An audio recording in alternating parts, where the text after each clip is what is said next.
Hello, students, and welcome back to the Fall 2020 semester online edition.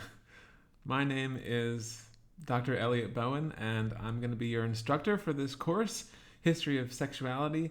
I'm super pleased that you've signed up, and I'm really looking forward to a great semester of fun and learning together. In this short lecture video, I just wanted to give you a brief outline of the syllabus.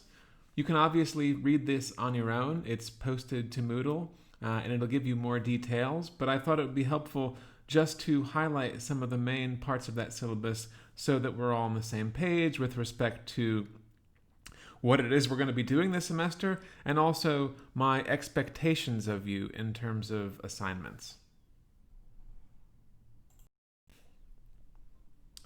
So, what are we doing in History of Sexuality? This course is basically an introduction to one of the most fastest growing and vibrant areas of contemporary historical scholarship, which is the history of sexuality. We're going to examine the social organization and cultural construction of sexuality from antiquity, way back in the distant past, all the way through the present. And as we do that, we're going to draw on research in a variety of different historical subfields. LGBTQ plus history, women's history, gender history, and the history of the body in particular. And in doing so, we're going to compare and contrast patterns of sexual desire and behavior, sexual identity formation, and sexual regulation across a number of different time periods and chronological areas. One of our key questions for this semester, we're going to spend a lot of time investigating this. How does sexuality change? And what are the sources of those changes? Secondly, when talking about how sexuality changes, we're going to focus particularly on the relationship between sexuality and a variety of social institutions like the family, medicine, religion, law, and the state to see what impact they have. To what extent do they shape our sexualities and channel them in certain directions? Thirdly, when we use sexuality as a category of analysis, how does that change our understanding of other kinds of historical events? Wars, diplomatic relations, famines, you name it. Does sexuality give us a different understanding of history more broadly? And fourth, over the course of the semester, we're going to actually learn what it is to do the history of sexuality. We're going to learn about some of the theoretical tools, some of the research methodologies that historians of sexuality actually use when they do their research, when they analyze primary sources, when they ask questions, when they put together and reconstruct the sexual pasts of the people and the places that they're studying. We're going to have an opportunity to do that too with a research project that we'll complete in different stages over the course of the semester. But briefly, these are the major questions we're going to address for the next 15 weeks. So, assessments, assignments, what am I going to grade you on? What are the major requirements for you to complete in order to do well in this class? As you can see, there's basically 4 different parts of your grade: participation, quizzes, a research project, and presentations. That all adds up to 100%. I want to talk a little bit about the different parts of these so you can get a sense of what they're like. So, participation. As with everything this semester, we are totally online, and I've designed this course to be asynchronous. So nothing in terms of the content is live. We won't have any in-person meetings. But basically every week there are 1 to 2 lectures that I will post in a variety of different places: Moodle, Instagram, YouTube. And your participation credit comes after you watch those videos, take notes on them, and then respond to the questions contained therein in our discussion forum. And in order to achieve full marks for your participation grade, I'd like you to upload 2 posts for every week. And when I say a substantive post, what I'm looking for here is a number of things. So first, be direct. When you respond to a question prompt, You don't need to share everything you know about that topic. Please compose posts that are targeted, that focus on the particular question.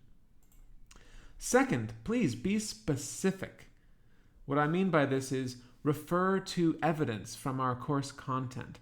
When you submit a post, you will be announcing and developing an argument, and you want to look for ways to illustrate that argument with specific evidence. I want you to delve into the details of the various sources we're examining in your post, so be specific. Third, try to keep it short. I want you to get into the specifics, but I also want your post to be brief. We don't need mini essays. Remember, there's 29 other people in the class, and the goal is to collectively come up with a complete understanding of things. You don't have to do all of that by yourself. What I'd prefer is that you pick one small thing and respond to it in great detail, and then let your classmates do the rest. I think the average post should be somewhere around 5 to 7 sentences. Last bit of advice, be unique. As best you can, try to move the discussion along. Don't reiterate what other people said, but look for ways to make new contributions, using new sources, looking at things from a different perspective, or maybe placing readings in the context of things that we looked at earlier in the semester.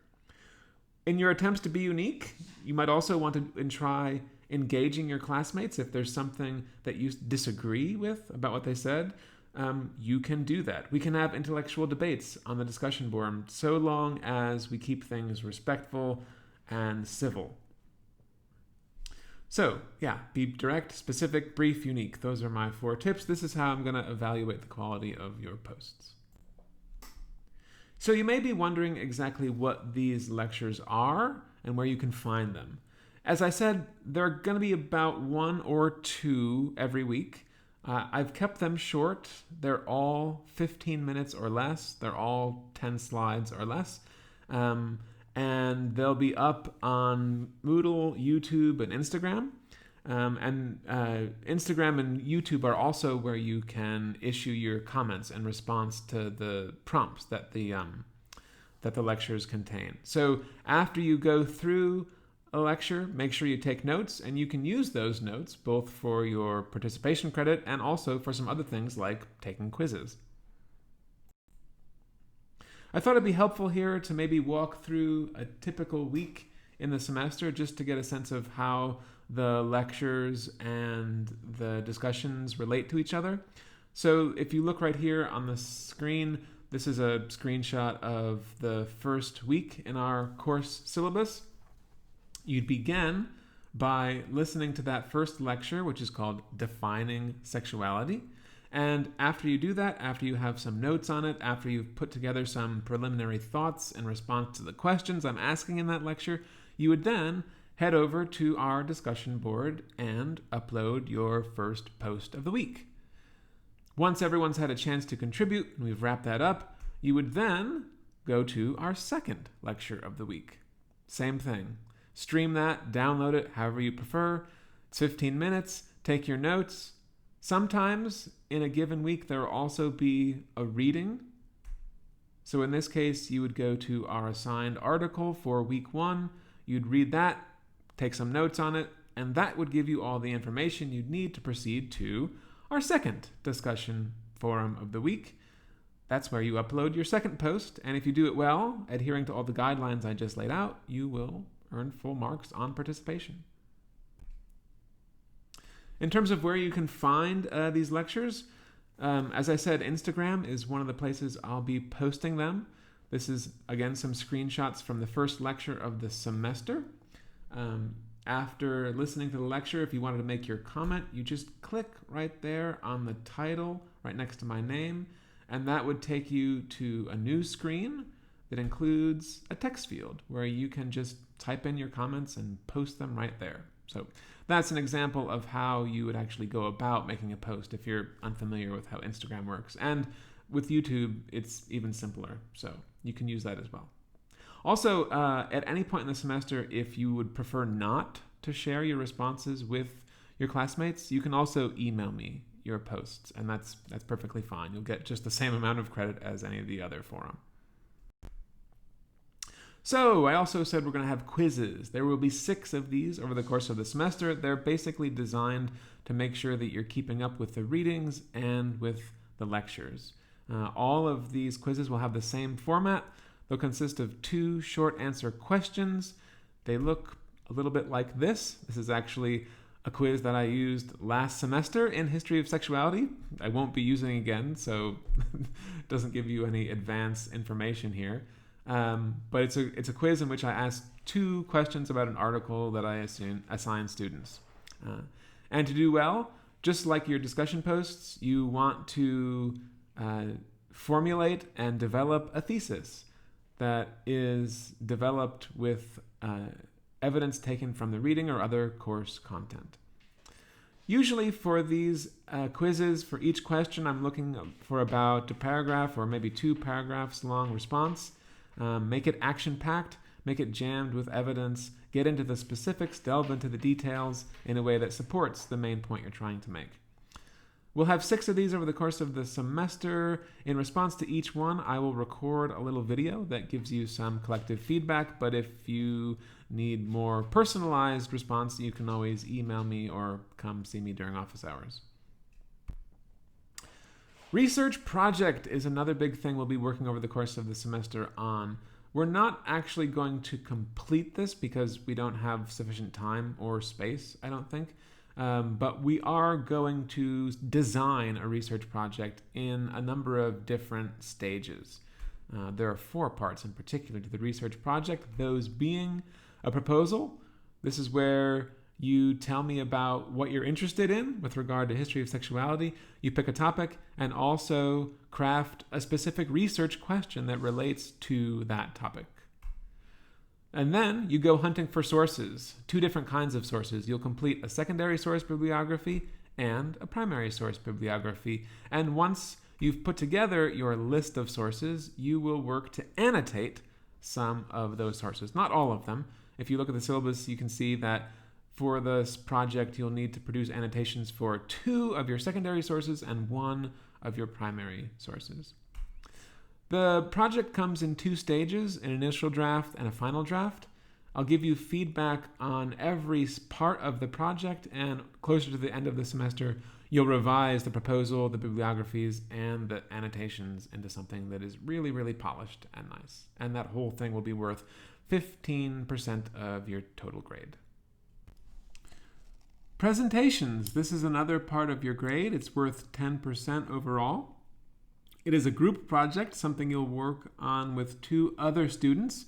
Basically, the way it works is you will select a reading of your choosing from our syllabus. You can just scroll through the course schedule and see what interests you. And then together with your group mates, you will design a PowerPoint that does a couple of things. First, offers a brief summary of the reading in question, and then secondly, puts forward several questions that you're going to guide your classmates through in order to give us a full understanding of the reading that you chose. It's a pretty simple, straightforward assignment. The goal is to generate as much discussion as possible through your PowerPoint, but it'll basically be very much like the PowerPoints that I make on a week-to-week basis in class. Ideally, assignments we submitted by the due dates listed in the syllabus, but this is not an ideal time at all.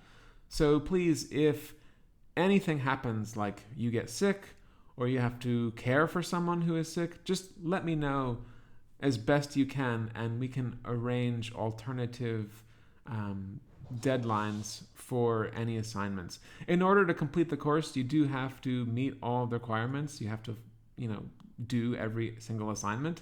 But I can be really flexible in terms of when theirs are due, because I know that we're all operating under lots of stress and it's not fun for anyone. So I'll be accommodating to the extent I can, as long as I have a good reason, which means please keep in touch with me if some kind of COVID-related predicament befalls you. All right, lastly, office hours. For the semester, we'll be using the Google Chat app to do this. You can find it at chat.google.com. Just search Dr. Bowen's office hours, I'm going to be having these from Tuesday and Thursday from 1 to 3. That's when you can get in touch with me and ask any questions you have about the course.